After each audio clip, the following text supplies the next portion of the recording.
And welcome back to another episode of What the X, Jobins. This is WTX episode 8. It is Sunday. It's a beautiful Sunday to end a good weekend. And we're just going to get started right into it. As you know, this What the X has kind of become a political short form pod in a way because it seems that X is just all politics. And with the election year, Jobins, it's been a pretty crazy time. So let's start with the first tweet from our boy Mark Hamill at Mark Hamill. For those of you who maybe don't know who Mark Hamill is, that is Luke Skywalker from the Star Wars Skywalker saga, as you would say. And I always was a huge Mark Hamill fan because he also voiced the Joker in a lot of the animated Batman shows. But anyways, Mark Hamill said this: Joe Biden has a record of accomplishments unmatched by any president in our lifetime. He restored honesty, dignity, and integrity to the office after 4 years of lies, crime, scandal, and chaos. Thank you for your service, Mr. President. It's now our duty as patriotic Americans to elect the Democrat who will honor and further your legacy. And it's like, Mark, where are you getting this information? What has he done? You just say that, he has a record of accomplishments unmatched by any president. Okay, name them. Name one accomplishment, Mark, that Biden has done that you want to take into account and back up your claim here in our lifetime. And you're old too, Mark. You're an old dude. You haven't had a better president than Biden this whole time? Come on, man. And then to say 4 years of lies, crime, scandal, and chaos. Hasn't that been the political system this whole time, it feels like, since ever the CIA first came out from World War II? It seems like just a lot of skeletons are coming out of the closet, and politics has become more visible than ever, Jobins. And I feel like Mark Hamill is showing that he is owned by the Democratic Party because he even says, elect the Democrat who will honor and further your legacy. It's like, okay, we get who you're voting for. Whoever is just voting blindly on party lines seems to be the way that they get all of us. You're supposed to be the one, Luke. You're supposed to be the one. Okay, Joe, this one is going to we're just going right into the controversial Kyle Rittenhouse at This Is Kyle R. And it says, a friend sent me this from a local bar. Laughing face emoji. And it's this bar, Jobins, and if you see, it says Rittenhouse for Secret Service. So messed up to think about. And then he's making jokes on X like that. Like, if you guys don't remember Kyle Rittenhouse, back in 2020, when he was 17 years old, he went to Wisconsin where there was some riots going on to look after, I guess, the store owners and the property, and he had his assault rifle with him, and he was making sure that the businesses weren't getting raided. And then there was 3 protesters, as they keep calling them, protesters, that had come up on him and pretty much were attacking him, and he killed 2 of them and hurt and injured the other one, and he was acquitted back in 2021 because it was in self-defense at the end of the day.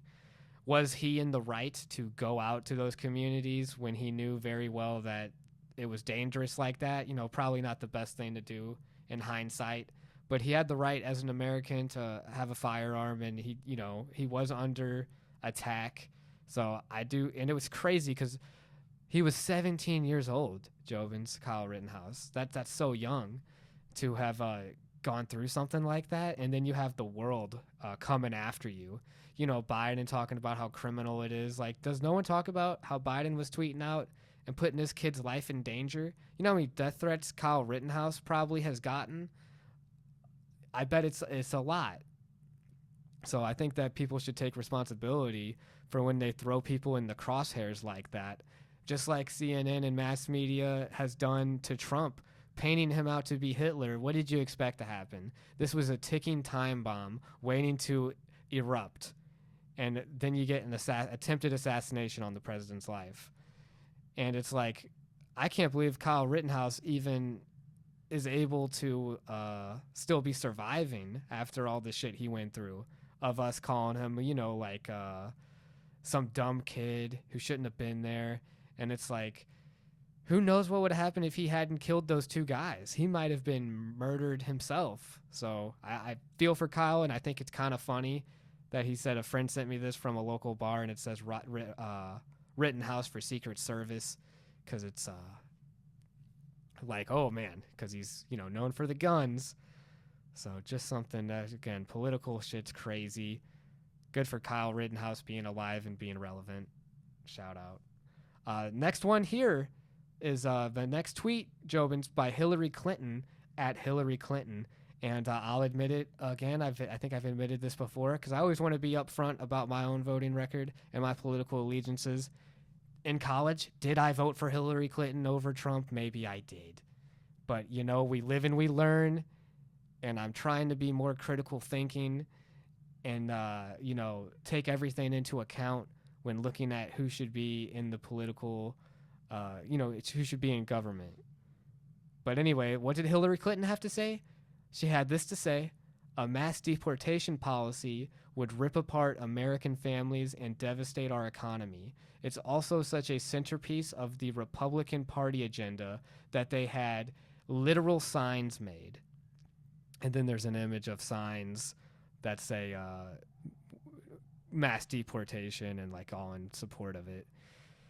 That is, again, another crazy topic of, immigration policy, border policy.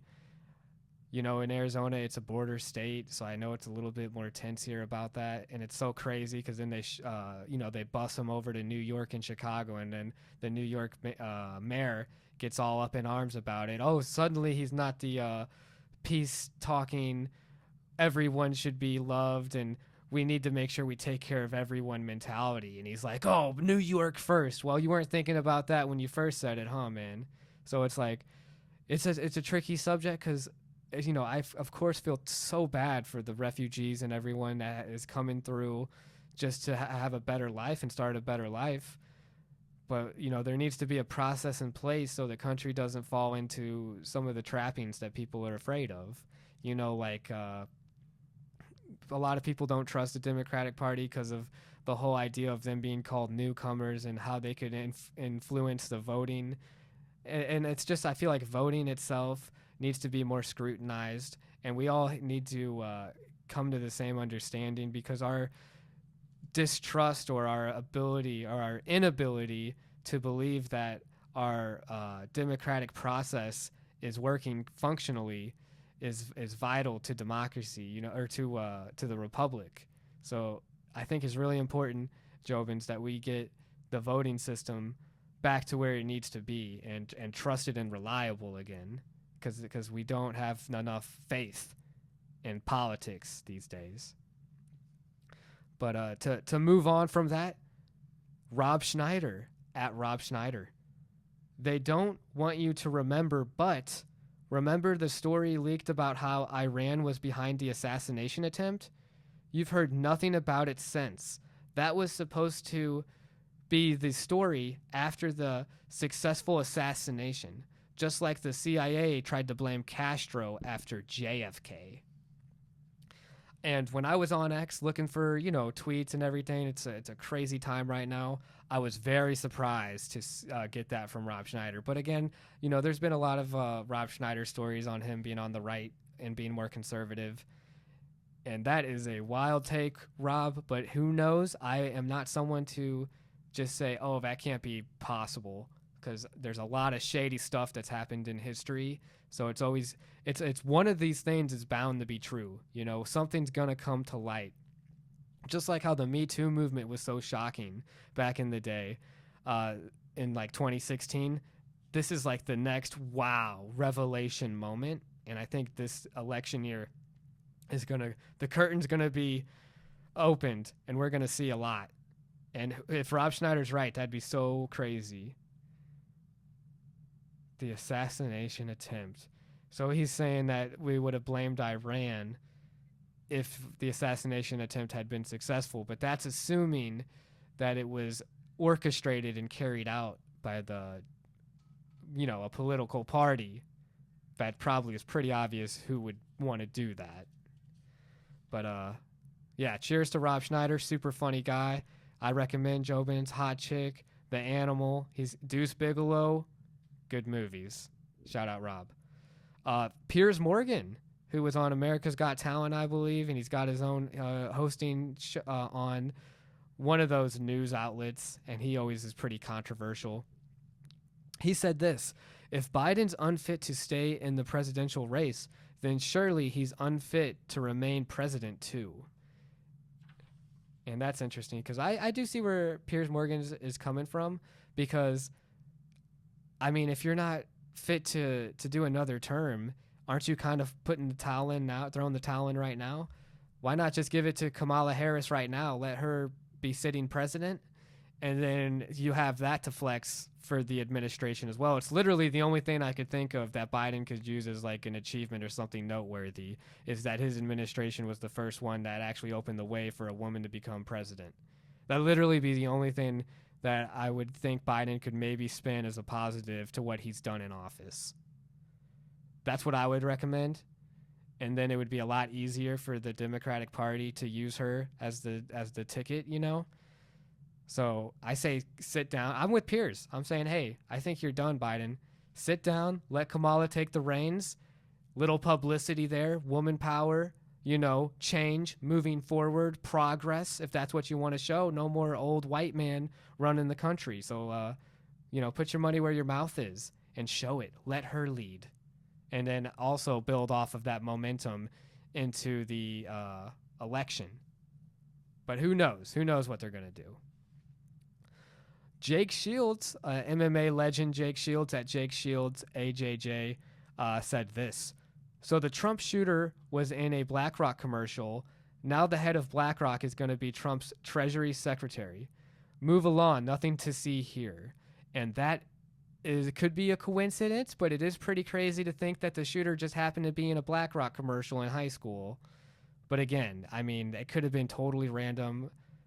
The world is like, sometimes you run into someone and you're like, wow, what a small world. So, I mean, maybe, but it is a bit interesting, and I think we should put a little scrutiny on that and question that a little bit.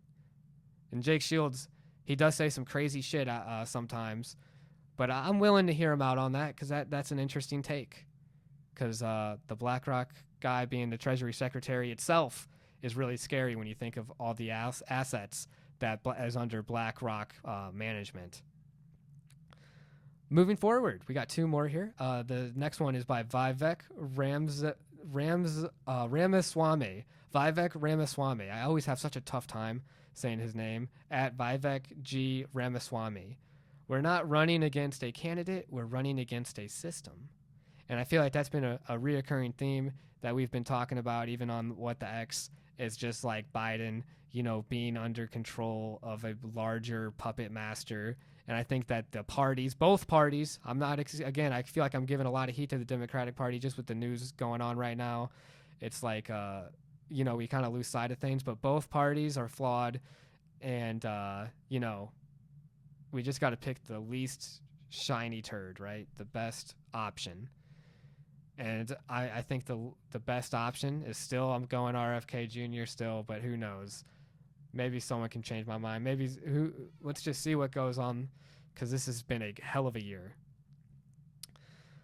So let's go onward to the last tweet here by Lex Friedman at Lex Friedman. Biden drops out of race. That's great news. This will make the presidential race way more interesting. I'm now looking forward to some vibrant debates over ideas in the months to come. And I wanted to end on Lex Friedman's tweet there, because I think it's important to have a half glass full mentality too, Don't be all doom and gloom, Jobins. And I know that I also need to say that to myself sometimes, because all the headlines out there and everything going on, especially with that assassination attempt that just happened, there's been a lot of madness and chaos. We still need to remember unity and banding together. And I think it's great to just have a positive outlook on the upcoming election and just being happy that we're American and there's people that are going to be running and, having debates. And we gave a senior citizen some much needed time off. So thanks, I guess, Biden, for everything you've done. Thanks to all the presidents. Let's just have unity and stop with all the shady, behind-the-scenes CIA dark stuff going on. We need to stop it, okay? Everybody love everybody. Thank you so much, jobins, for watching. This has been another episode of WTX What the X, episode 8. What the X?